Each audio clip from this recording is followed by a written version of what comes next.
Okay, Vanuatu authorities are looking at revoking Andrew Tate's citizenship after it was revealed that he acquired a golden passport at around the same time as his 2022 arrest in Romania for rape and human trafficking. Now, this came out in BBC. He's been charged, but he hasn't been convicted of anything yet. So we'll see what happens there. But they went on to talk about here in the article that the self-described misogynist influencer acquired citizenship under a fast-track scheme for those who invest at least $130,000, which is roughly around 96,000 pounds, in a tiny Pacific island, according to investigation by the Organized Crime and Corruption Reporting Project. Now, the scheme has raised security concerns they mentioned here in the article and led the European Union to revoke Vanuatu's visa-free privilege in late 2024. Now, a Vanuatu government spokesman said authorities were definitely looking into the Tate's citizenship. They went on to say that, once we have the files, definitely the process will be in place to revoke his citizenship. Kerry Manasai told ABC News the government does not want to encourage people of questionable backgrounds to be granted citizenship, and those, he went on to say, that are wanted by their countries or who are investigated by police authorities from overseas are not welcome to be part of the citizens of Vanuatu. Now, passports for sale or citizenship by investment schemes are a source of income for countries like Vanuatu, but they also have been abused by organized crime suspects, oligarchs, and even intelligence agents, said Aubrey Belford, Pacific lead editor at OCCRP. It's caused a lot of alarm because it's one of those loopholes that allows people to get a new passport or even a new identity and be able to evade law enforcement, Belford told ABC News. Now, Vanuatu granted Tate citizenship in December of 2022. That same month, Tate and his brother Tristan were arrested in Romania and have since largely been under travel restrictions in the country. Now, Vanuatu does not have a formal extradition treaty with Romania. It's also unclear if Tristan Tate also acquired Vanuatu citizenship. In recent years, Andrew Tate has built a massive online presence, including more than 10 million followers on X, sharing his lifestyle of fast cars, private jets, and yachts. He's also gained global notoriety for his views towards women, proudly proclaiming himself a misogynist, and also using extreme language relating the acts of violence against women, they went on to say here in the article. And he's also been singled out for the effect he has had in spreading misogyny online among boys and young men by authorities in the UK. Now, the Tate brothers were born in the U.S. but moved to London in the UK with their mother after their parents divorced. Now, they've denied allegations of criminal wrongdoing. Separately, the UK is seeking their extradition from Romania after they were charged in 2024 of rape and actual bodily harm and human trafficking. Lawyers for the brothers have said that they will return to the UK to face those charges that stemmed from allegations between 2012 and 2015. Now, a Romanian court has ruled that the brothers could be extradited to the UK following the end of any trial there. Let me just go on to say a couple of things that I think is real important. I think that there needs to be a statute of limitation period, in my opinion, on these, I call them, they're passport citizenships, but they're also called insurance policies, okay? I'll give you an example of what happens in the U.S. I'm going to kind of relate this to in the U.S. and how I feel on life insurance policies.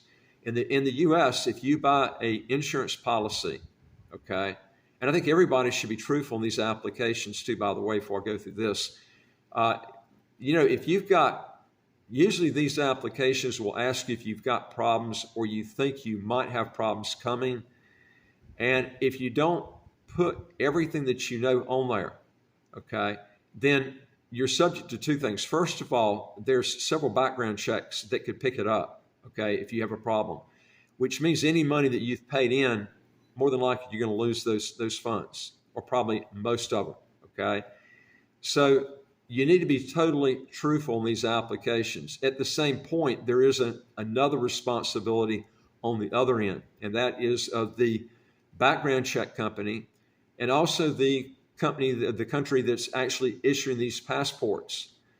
Let me give you an example of what I'm talking about. In the U.S., if you buy a life insurance policy and you commit suicide in the first 2 years, they will actually they won't pay off the claim if you die in the first 2 years. If you die by commit suicide after 2 years is out, they will pay off. Okay.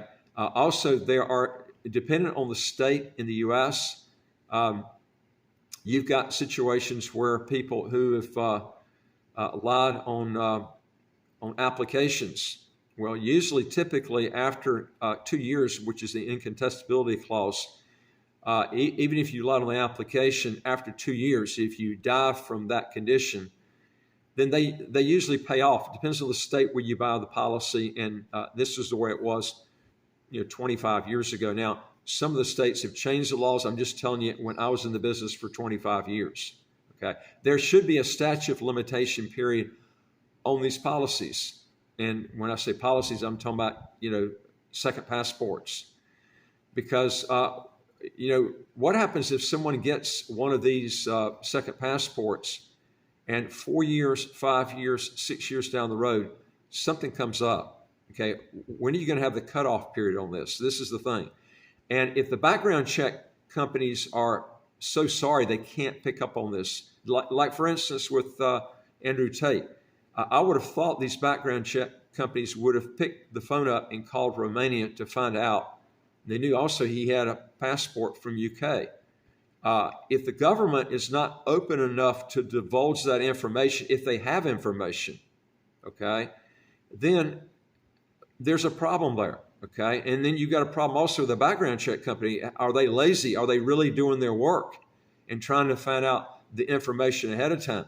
And maybe if a country has an epidemic, some sort of epidemic problem with finding out if a person has a problem, maybe they shouldn't be in the second passport business to begin with, okay? And I know Vanuatu had all kinds of problems. There were people on Interpol, just clear criminals that were on Interpol that they couldn't pick up for some reason. Now, I find that hard to believe, okay, that a background check company cannot get with Interpol and get that information. And that's why Vanuatu lost its visa-free status to the Schengen countries.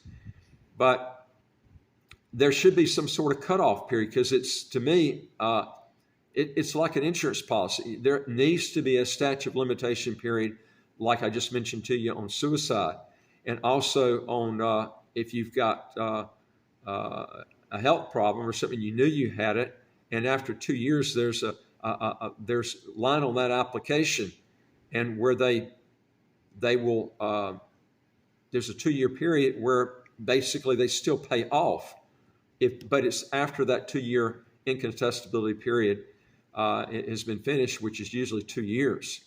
And the whole purpose of in insurance, they figure though too, which is a little bit different technique, is they figure if it happens 2 years after you took out the policy, more than likely, if you lied on the application, you'll survive to begin with. Okay, but they still pay off. Okay, so there should be a time period, and I think these they should come out with laws in different countries, depending on what countries issue the policy or the passport, which is a policy, the way I look at it. But they should have cutoff periods. And if they're still having problems with this, then probably they should ditch the background check company that's doing these background checks. And if it's not the background check company, maybe it's a problem with the government. They're not divulging the information to the background check companies. Well, that's not the background check company's fault. That's the country trying to keep that stuff private. So, there's so many factors you have to look at here, but I think there should be a statutory period on this because people get this because maybe the condition they did was from a rogue country. There's a lot of rogue countries that put people on Interpol. I mean, you can go back and look. I won't mention the countries, but there's tons of them that laws are just ridiculous, and they put people on Interpol for political reasons, and they'll kill them once they're extradited back. So, I mean, you have to be really careful. You can't just, a criminal in one country might not be a criminal in another. So there's so many factors you got to look at.